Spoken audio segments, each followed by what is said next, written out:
You're watching Force 13's live streaming service.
This is our 8th hour of coverage on Cyclone Debbie, 1 o'clock UTC. My name is Nathan Foy. I'm joined by the Skype team. We'll hear from them shortly.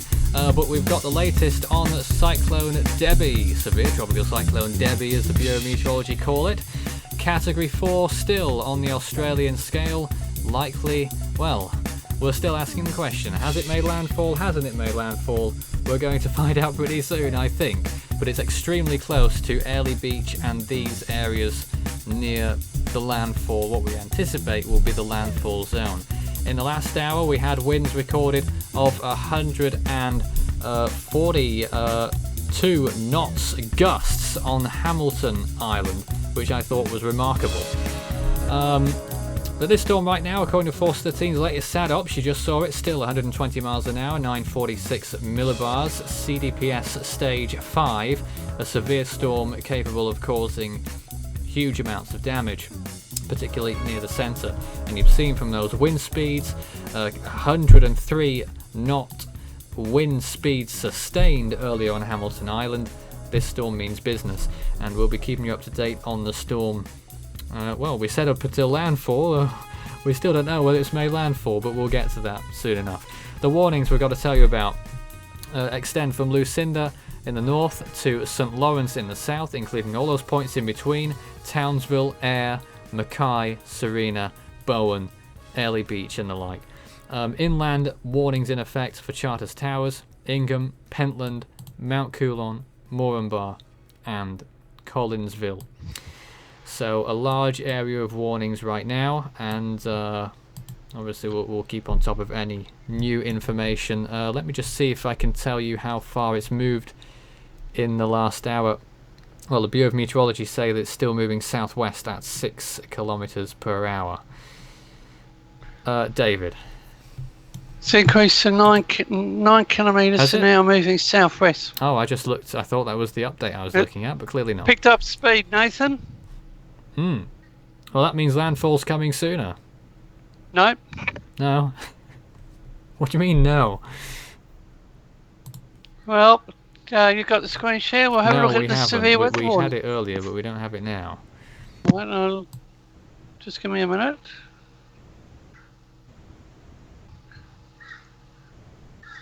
Okay, tell me if you got it now. Yes, we're still waiting for it here. We'll bring that up as soon as we've got it. But at the moment, you're looking at the floater imagery of Debbie, and what do we make of it? It's getting almost exasperating to watch it.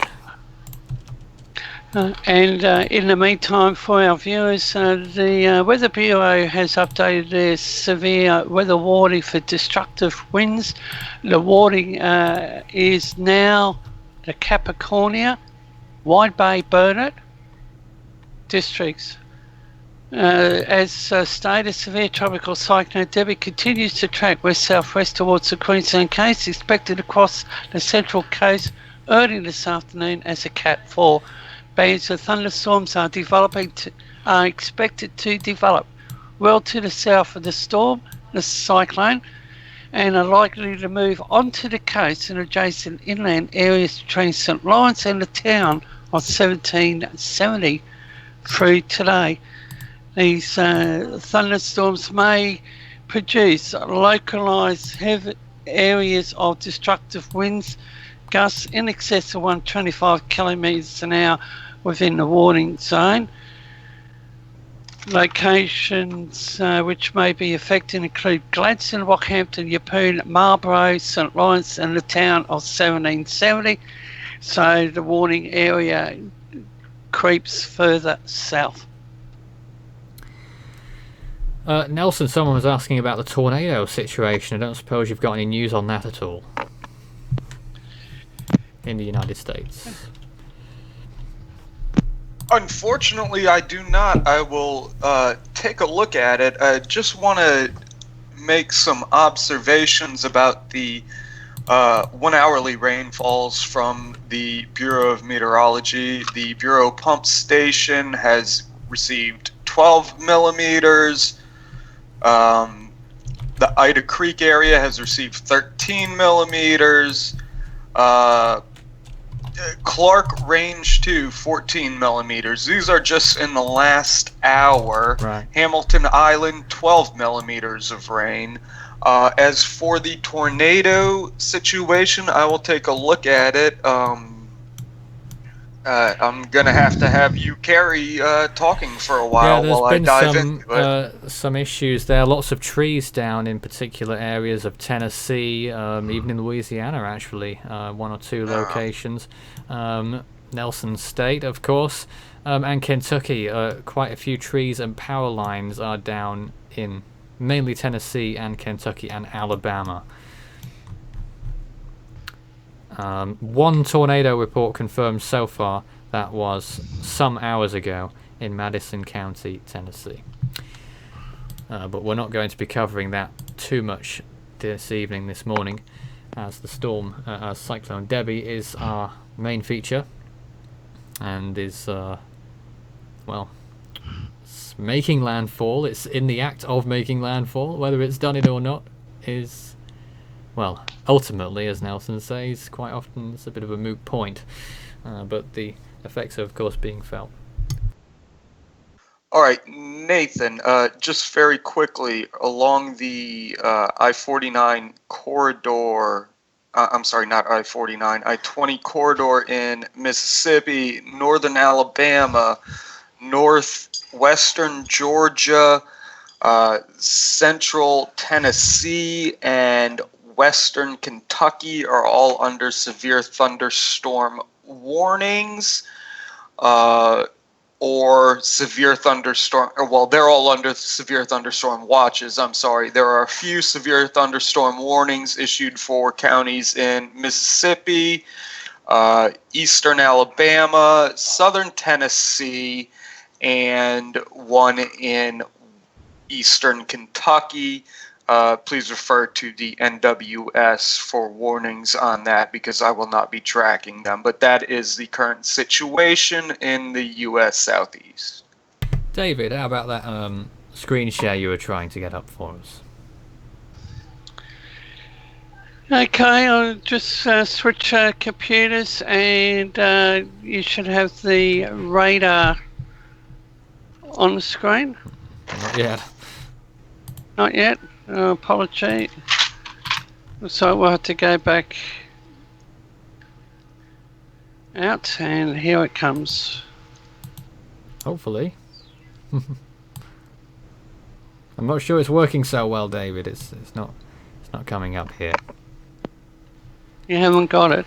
No. If you've got any questions for us in this hour, by the way, do start your message with Force 13, all in text. If you'd like to get in touch, if any questions you have, any comments about the storm, what you think it's going to do next, anything to report on the ground. If you're in the area, we know that there's quite a few people watching us there, and we hope everything's going okay so far.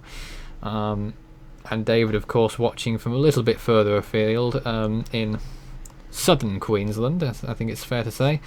Yes, down here in Brisbane. And watching the effects of Debbie coming down towards my location, down to 1770. That's only about 3.5 hours drive to my north. And I'd like to mention something, Nathan, briefly before you go ahead, David. I'm looking at the Hamilton Island observations, and they, it seems that they have dropped from their peak gusts of 142 knots and around 98 to 100 knots down to 94 knots and 115 knots with gusts. However, the pressure has recently it reached a low, dropped didn't it? from its peak. Or 961.6 at one point there.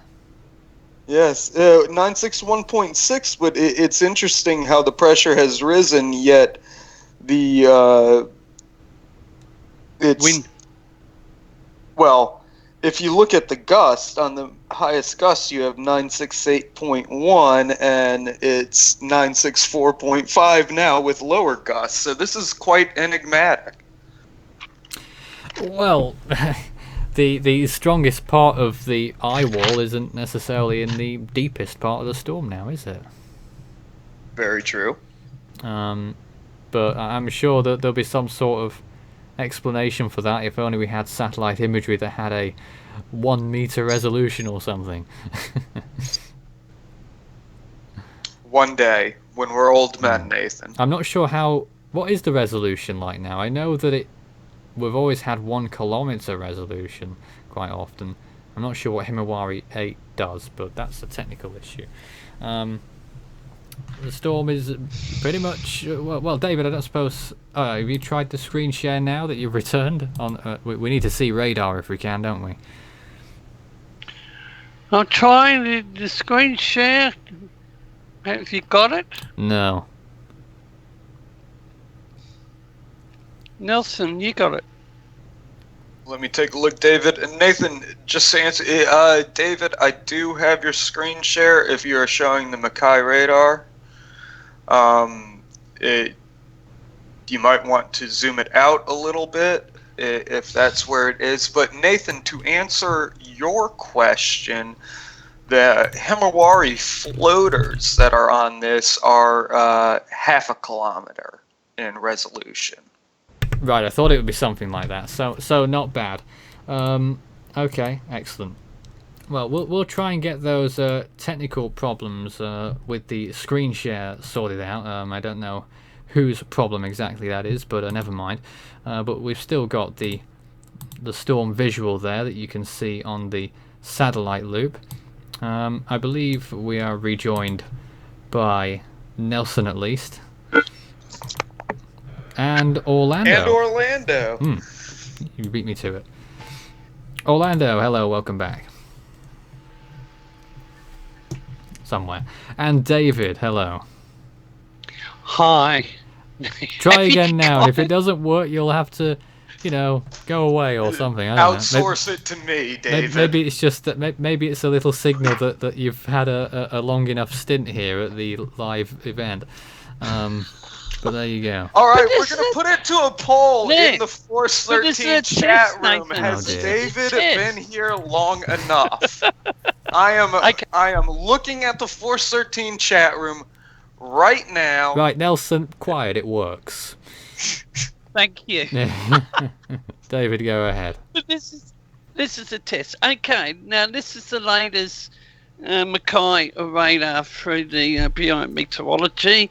And you can definitely see where the bulk of the activity is. It's to the south, and as I mentioned, the bulk of the activity is now tracking south towards the town of 1770. So, which is Bundaberg, Sandy Cape, Nelson, Fraser Island. Is it going to make a curve? Between to the southeast of Mackay to the northern tip of Fraser Island, which is Sandy Cape, as a tropical low. So You can definitely see the rain bands and the severe weather warning.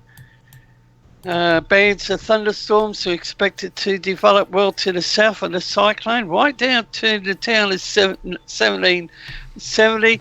Destructive wind gusts in excess of 125 kilometres an hour.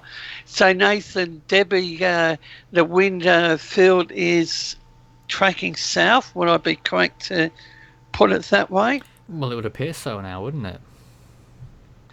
So, Gladstone, Rockhampton, Yeppoon, Marlborough, St Lawrence, town of 1770. However, the severe weather warning has been cancelled in the Central Coast and Whitsunday districts. Why? Wait, what? I don't even know whether severe weather... There was not a severe weather warning for the issued for the Central Coast. I don't understand the difference here. They're under cyclone warnings. Yes, well, this is one of my concerns. You can access one bit of information in the Bureau. You can access another bit of information from the Bureau. You look at both bits, conflict, discrepancy. David, I heard you try to play devil's advocate earlier, but I'm better at it than you are. Well, you've got the mic. So I will question about that. Is it possible that the cyclone advisory as defined by the Bureau is just, okay, cyclonic conditions could come up in your area, but as they chart the rain bands and the actual position, then modify the severe weather warnings? Because it does seem incongruous, like Nathan said. But the only explanation I could think is put everybody under the cyclone warning, and then if there's a severe storm system moving their way, change the warning to be more immediate. The severe weather warning would most likely be separate to the operation of the Tropical Cyclone Warning Centre. I do know that there are resourcing issues. I do know from direct communication with the Bureau that the Queensland operation is shared with the staff in the Melbourne office. But what I find annoying is, as I just said, a discrepancy in information. So the severe weather warning would most likely fall outside the, as I said, the Cyclone Warning Centre. So the severe weather warning is indicating what is to come on the radar. So it is confusing. And I'll just see if the flood watch has been updated. Yes, it has been. No, it hasn't been updated. Another half an hour. Cyclone headlines. Cyclone Debbie lashes Whitsunday Islands, culling power. High winds and heavy rainfall batters resort on the Great Barrier Reef, with some damage reported. Authorities, Nathan, warned it could reach Cat 5 by the time it makes landfall, around 1400 hours, or 03 GMT. 2 hours. Still another 2 hours, they say. Oh, sure. We're getting reports of roofs starting to lift, including at some of our facilities in the Whitsunday. Queensland Police Commissioner, Deputy Police Commissioner, told the Australian Broadcasting Television. Right. Okay. And as stated earlier, power has been cut to about 23,000 people. And there's David, who another. provides the power? I'm sorry, Nathan. Ergon, Orgon, Ergon Energy. There's a wide shot of what Debbie is doing right now in relation to the whole of Australia. David, if you want to take a look at the streaming page and look at it from a distance as it is, you can see the whole extent of the storm, and you're right about its southern bands and its huge influence that it has, and it will reach you before the end of the day. Well, Nathan, whilst we will not get the TC, and I have said this within the team that my area is at least 20, 30, 40 years away from since we've had a major cyclone. The only one that we had was Oswald, but that was just a deep tropical depression. But we are way overdue for a system south of Fraser Island.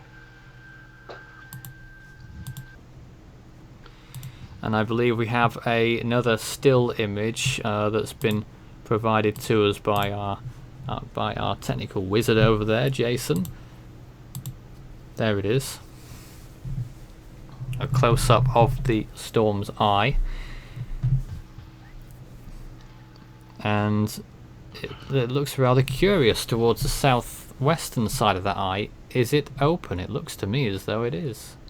And if you can see that, if you're looking at the stream right now, anyone in this call, but looks rather like the southwestern side of the eye has been warped away.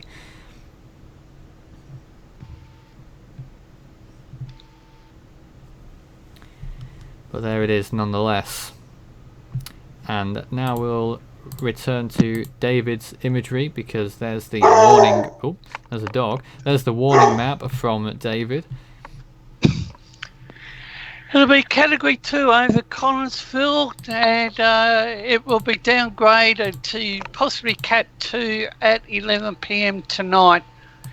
But in the meantime, it remains a Cat 4.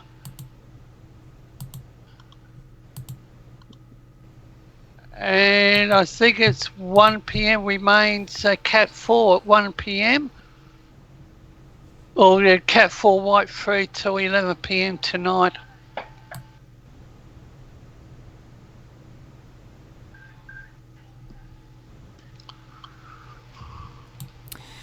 Yes, indeed. Okay. If you've got any more questions for us, do send us a message. And oh goodness, Nelson and Devon having a chat over there. I see. Nelson, welcome back. Yes, no, I'm sorry. I was just actually about to comment on that imagery with the southwestern eye wall opening up, or the southwestern eye itself opening up. It's unsurprising, given based on its rotation and where it is over land, that would be the first part of the eye to start to disintegrate. However, as I turned on my microphone to say that, my dog got very angry at people outside. People watching the video? And yes, Travis GTR 32 pizza will make my dog fat. That's why he's not allowed to have it, but he's a wizard and he steals it anyway. He has learned to open the microwave when I hide it in there. He will steal his canned food out of a cabinet. And he's figured out that he can chew the can in such a way that the top pops off and he gets his little treat. Amazing. So and that is my table. wizard. That his name is Guinness, and you will probably hear him more often, guys. Sorry about that aside. But... Ingenious. Now, anything that the radar can tell us? Well, just a comment here. Looks like that it's stalling just off or just upon the coast. Is that in any way true? Well, it's been stalling for hours. But look at the eye. It's to the west of Hayman Island. It's now taking in the, well, let's say Hideaway Bay. It's now, well, it looks like it's tracking towards the Bowen Airport. Yep. But that it could get close is to that. Proserpine going to Copley Eye? I find that unlikely.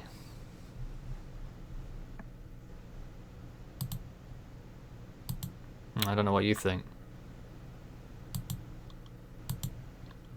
Well, we know Airlie Beach, and as we said, these the 10-minute delay, and there's a time stamp. Yeah, 10 minutes. So, but you know where the activity is. It's the southern, southwestern areas. Indeed. Oh, is anyone else here right now? I thought we had another... Well, Orlando's still here. Are you there?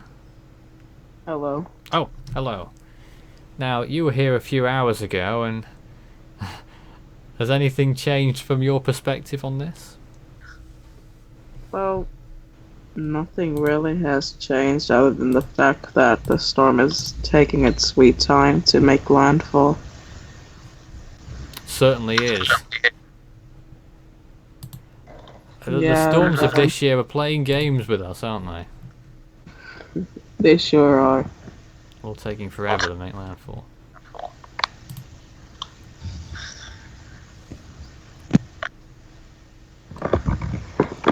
I think all the storms this year has taken forever to make landfall. Well, the second one so far, isn't it?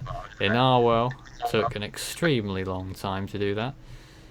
Okay, well here's the latest imagery again, and you can see the eye is getting a little bit cloud filled now, and I think this is it finally for Debbie. Though it's still going to be, it's going to have a significant intensity for a few more hours yet. I can hear myself. David, I think that's you looking at observations. Yes. Yeah, so we've still got feedback over there. I think that might be yourself, Orlando. Orlando. Might be me. Yes, usually is, I'm afraid. But there's observations, David. Latest observation, Proserpine, 2 minutes to 11, 49 knots, gusting 72. That's Central gone pressure down in line. those latest frames, Yep. however. Latest observations. So that's Proserpine.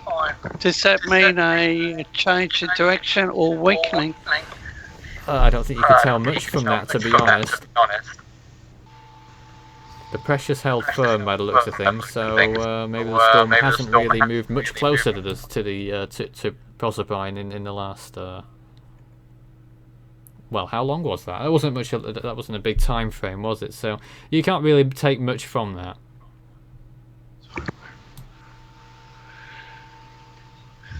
And Mackay 996.8. Okay, so no tropical storm force winds in Mackay, but tropical storm force gusts certainly. There's the radar loop. You can see the... Well, you look at that and it's still more sort of west-southwest almost.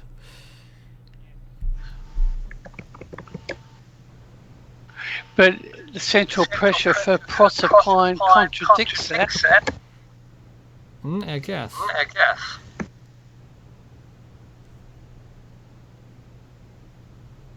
Very strange.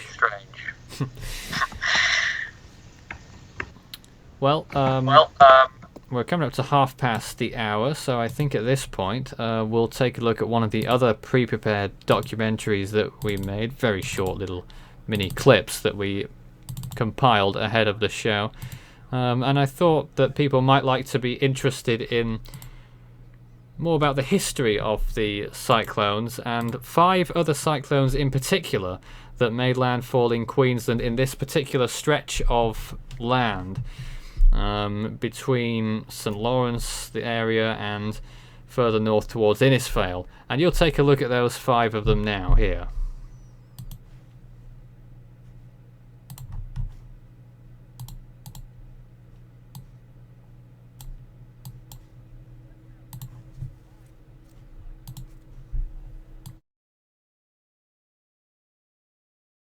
Made landfall in 2006. Cyclone Larry, for its intensity, was pretty short-lived, forming in March 2006 and making landfall as a Category 4 on the Saffir-Simpson scale near Innisfail. 1 was killed, and the storm caused $1.5 billion of damages AU. This was followed 5 years later by Cyclone Yasi, which made landfall just shy of Category 5 on the Saffir-Simpson scale. It was a Category 5 on the Australian scale, causing $3.5 billion AU of damage and 1 fatality indirect. As you can see, it also caused significant flooding damage too. In 1989, Cyclone Ivu formed, a compact system, making landfall as a Category 3 in air near Townsville. It caused 1 fatality and had damages of $90 million Australian.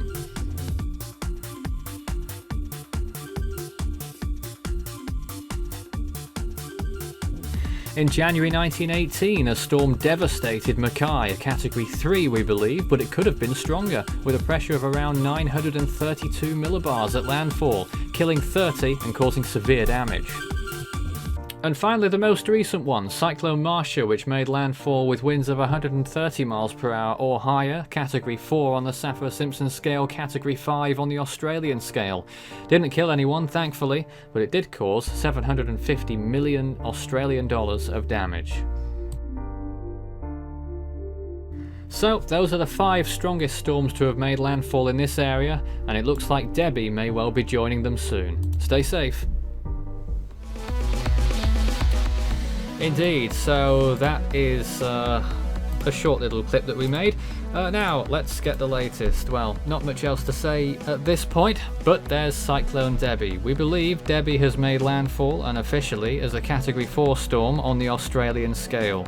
The storm is moving southwest and is pretty much right on top of Airlie Beach right now and is going to be moving inland very soon. It looks like it's making its final run for a peak intensity, but it's going to weaken very soon, I imagine. Debbie, there it is. It is causing significant issues, and I think I saw a webcam not so long ago, or a picture from the Whitsunday Islands, one of them, showing flooding, storm surge perhaps, flooding, and strong winds. And of course strong winds over the whole area, as you saw in the last hour. On Hamilton Island, the winds reached a point where they reached 142 knots. That's over 160 miles per hour. That's Category 5 Saffir-Simpson scale gusts, but not sustained. They had 103 knots sustained winds, which is around 180 something kilometers per hour. Back with us is the Skype team, consisting of David, Orlando, and Nelson. Good evening, Nathan. Again. And good to be here with some updated information. Nelson, read the power outages. What information have you got? And I'll be able to contribute to it. From Ergon Energy, which David has told me, that's EGRON, energy, ergon.com.au. There are currently 78 unplanned outages, 12 planned outages, with 41,334 customers affected. Now, closer to David is Intergex. They have 164 affected customers, so I would not imagine that is storm related. However, No. that is the energy situation, I guess. I wanted to say the energy providers, but I got confused on West for me. Sorry. A question. What's your opinion on the name Otto getting retired but not Earl? Yes, recently the World Meteorological Organization, I'm guessing under consultation from many other countries, decided to retire Matthew and Otto. I think it was reasonable. Nelson, what do you think?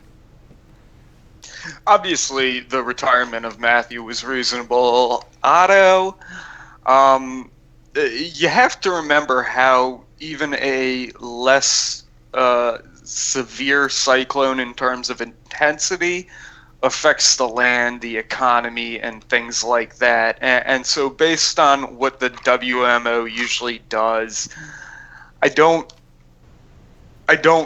disparage them for retiring Otto, but again, it's a valid question as to why Earl wasn't retired. I hope to God it's Earl, because I just lost that chat on my screen. Yes, it was. Orlando? Yes! I think it was quite reasonable for Matthew and Otto because of the damage and effects on the people, especially in Haiti and Panama and Nicaragua. And not when it comes to Otto, not as many people died as in Matthew, but damages were still there, and it was quite a late season storm that was very destructive overall. Okay, question here. Are sea surface temperatures aiding this cyclone at all? Definitely, I think it is. Sea surface temperatures are very warm. 30 Celsius? Quite possibly, near the coast. Shallow waters, warm waters, low wind shear is why this storm has held on to Category 3 despite stalling so much in these last few hours. Nathan, a follow-up question on that. In your experience, do sea surface temperatures near the... Yeah, I know. Well, actually, I'm hearing myself a third time through the stream, but... sea surface temperatures as the storm is already interacting with land, does that generally maintain or help to maintain what strength can be maintained? Once the cyclone has interacted with land, do sea surface temperatures then not very much matter because parts of the cyclone are over land? And I think the question was going towards why is it sustained? It's a tricky one because it depends on a number of variables. How fast is the storm moving? How close to land is it? What is the land? What is it? In terms of how mountainous is it? Are there any inland lakes? Is it like the Everglades, for instance, where storms have a much better shot of maintaining intensity than they would in Taiwan, which always eats up storms, doesn't it? Yes. So it's quite a few variables. It's a variable. It's variable and cannot be totally isolated. Warmer sea surface temperatures are going to help. For instance, how many times have you... Well, not that often, but every so often you see a Philippine storm that intensifies in between the islands like Milor did and Usagi did in 2007, and probably other storms in the past, ramping up whilst they're going through those islands. Even though there's land all around the storm, the really warm sea surface temperatures in between have kept it not only on life support, but have actually bolstered the storm despite the land.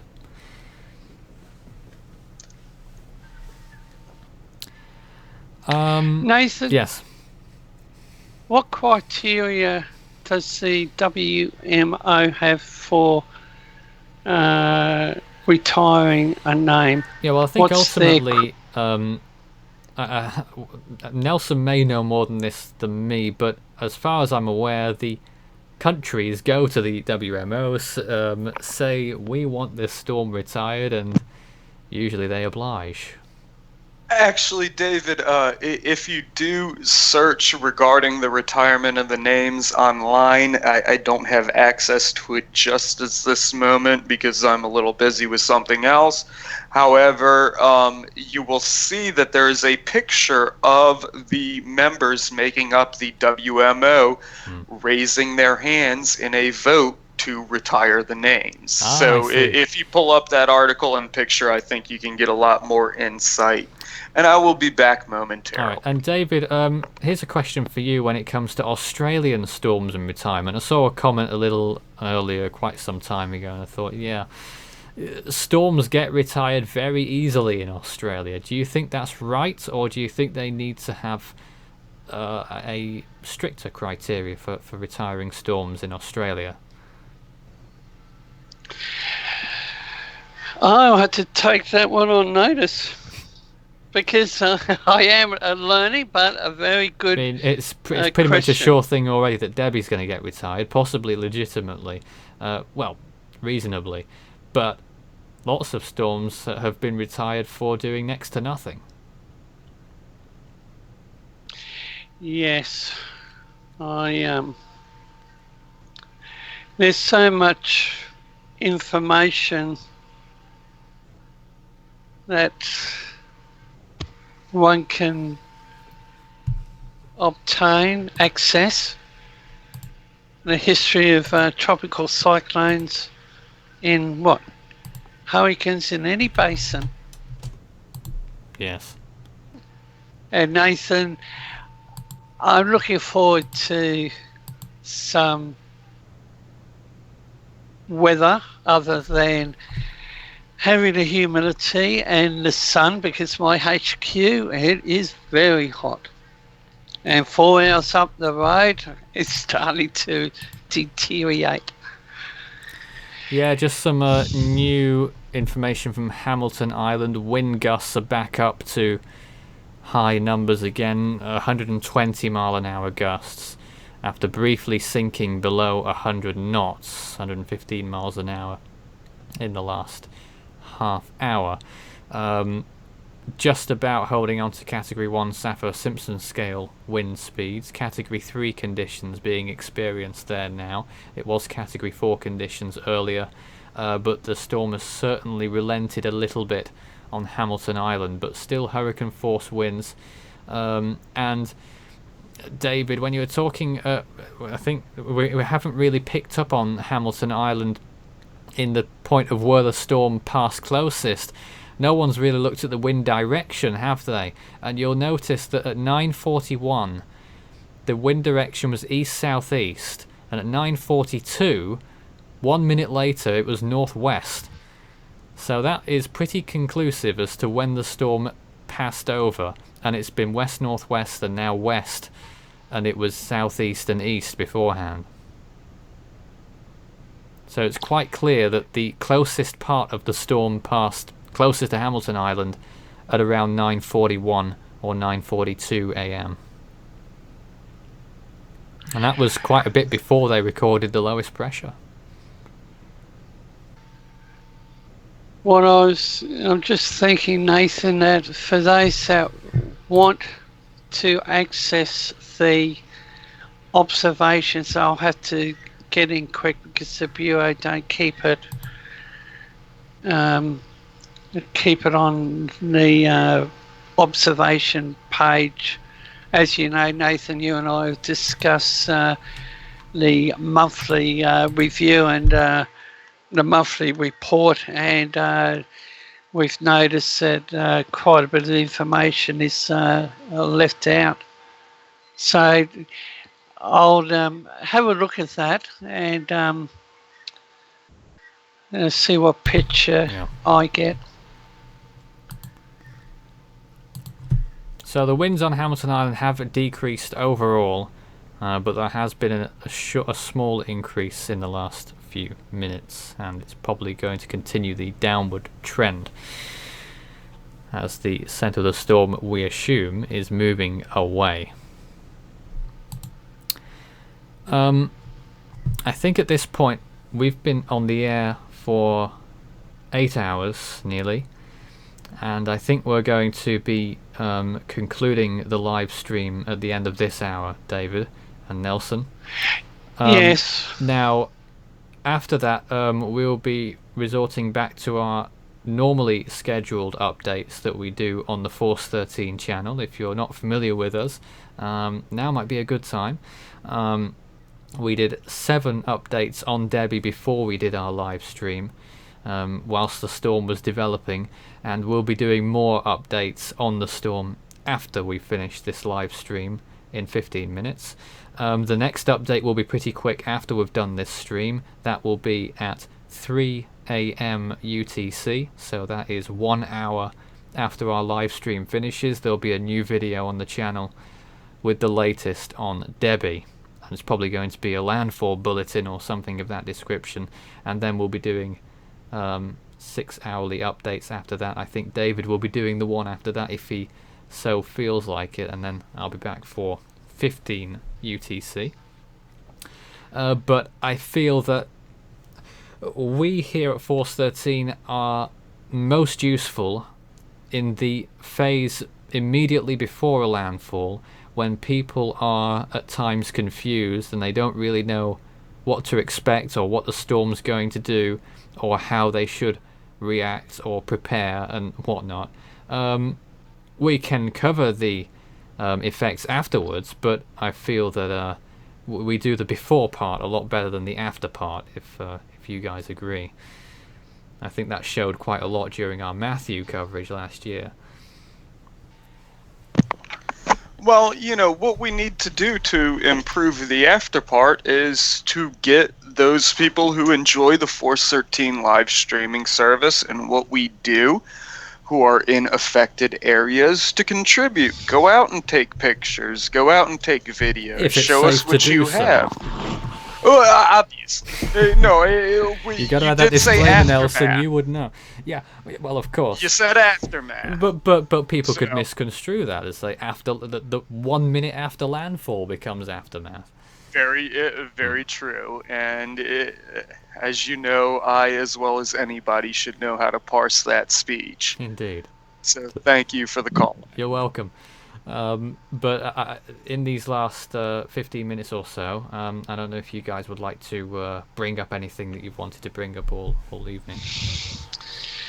I'm going to bring up, Nathan, I'd like to bring up the screen share. Yep. Following on to what Nathan has said, viewers, I will be providing regular updates via the Force 13's Australia Oceania channel. I have joint operation of that channel with Jason, who is our technical expert. And unfortunately, Debbie aftermath is going to be felt down here in the southeast corner. I should say to viewers that I had 10 years continuous membership with a marine rescue group down here in Moreton Bay. I've seen how nasty Moreton Bay can get, and I'm expecting the entire southeast Queensland to be impacted on by Debbie as a deep tropical depression, tropical low, and this is what I've just plotted. What now? In Google Earth. We're not seeing it. Oh, here it comes. Now forget the blue, look at the green. And I can see the Bureau extending the warnings right down to the Queensland, New South Wales border. severe weather warnings. Each hour the track changes and it's drifting west-southwest. Nathan, do you see it going to a southerly direction? Well, it's bound to eventually. You could argue it's doing it right now, or was. Well, look at the curve. You know, we've had this conversation all evening, haven't we? It's getting a little bit tiresome. But yeah, it's going to happen eventually. The recurve is going to happen eventually. But the fact that it's stalling now, David, means that it could bring the recurve sooner in the time period here. So, with the Bureau continuing to issue hourly updates... I mean, with the way it's been moving recently, it would be a bit of a stretch to go along that track that it's proposing right now. Wouldn't you agree? Well, that was the last... Yes. An hour ago, the blue. That wasn't an hour. That wasn't an hour ago. That was about... That looks to me as if it was 12 hours ago, probably. No, less. Maybe 6 at a push, but it can't have been any less than that, because whilst we've been on air, it's been saying it's been going to strike Bowen the whole time, and that had it near air. But of course, the first forecasts predicted that the storm would pretty much impact Townsville directly, but the models moved south and south and south, and eventually we're at the stage here where the storm doesn't want to make landfall on mainland Australia. I will support that. Though we believe it has made landfall on one of the islands. And the next update's in about 7 minutes. Yes. Nelson, you've been talking to the commenters right now. There's been some interesting conversations going on there. There have been a few people who have been here all day. I don't know how. Yes, well, Piggy Pork Chop is not getting her hot dogs right now, which is a bit of a problem, considering it sounds a little bit cannibalistic. Elvin Lee is saying the capillaries are continuing to form from the edges of his eyes. I will only assume that is because he is exhausted. Well, we've been talking for 8 hours. And Travis, all you've had to if do you is can listen. tone down the language just a little bit, I'll let you slide on that. We've been talking for 8 hours. I don't know how we manage it, but you know, when we cover these events, it's obviously it's the storm first and ourselves second, of course, and the storm takes precedence. Our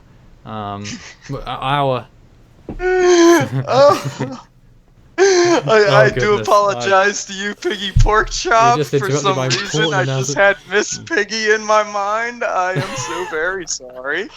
Not good, Nelson. You're not building a good rapport with these people. They won't come back. But I think they will. In all seriousness, obviously, you know, when a situation like this arises, we do some comic relief at times, as Nelson does pretty well. But our number one priority is getting the information on the storm to you, and we're sort of living the experience with you. If you're in the storm, it's an experience and a half, but also actually seeing what's going on in real time from over here as well, and communicating that, and it can be quite tiring. And what do we say about the latest quite difficult flight sometimes, especially when we're trying to figure out which direction this thing's going.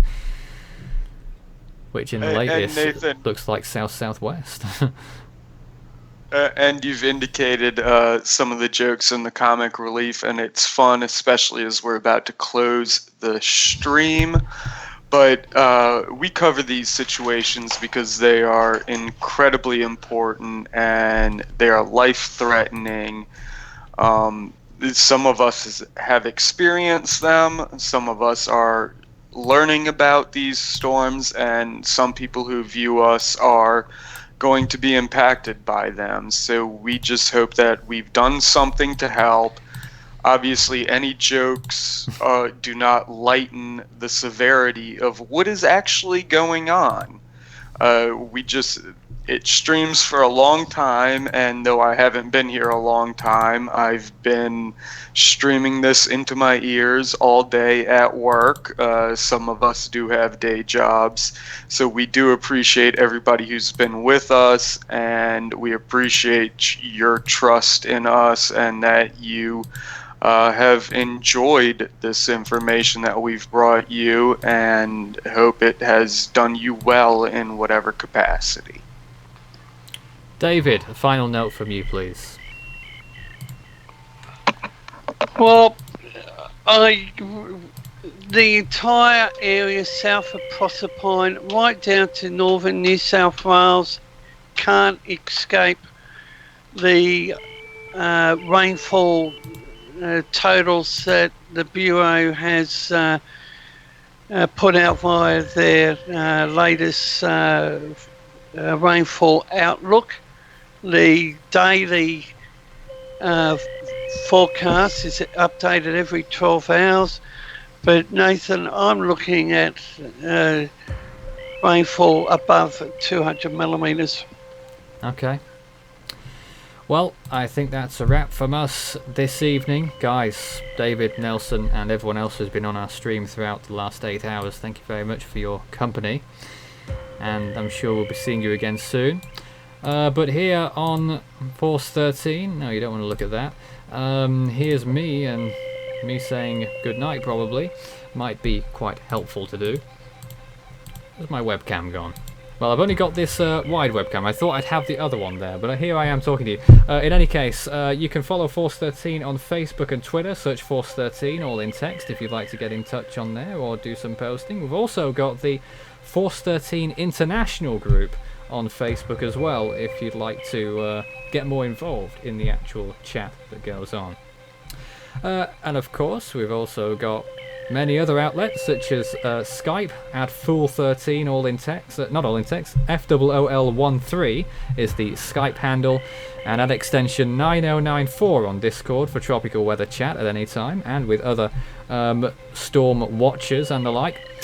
And of course on YouTube, our next video is going to be going online. Another update on Debbie coming up in just over an hour, 3 AM UTC. That will be noon Eastern Australian time. Until then, that's all for now, and we'll see you again soon. Thanks for watching.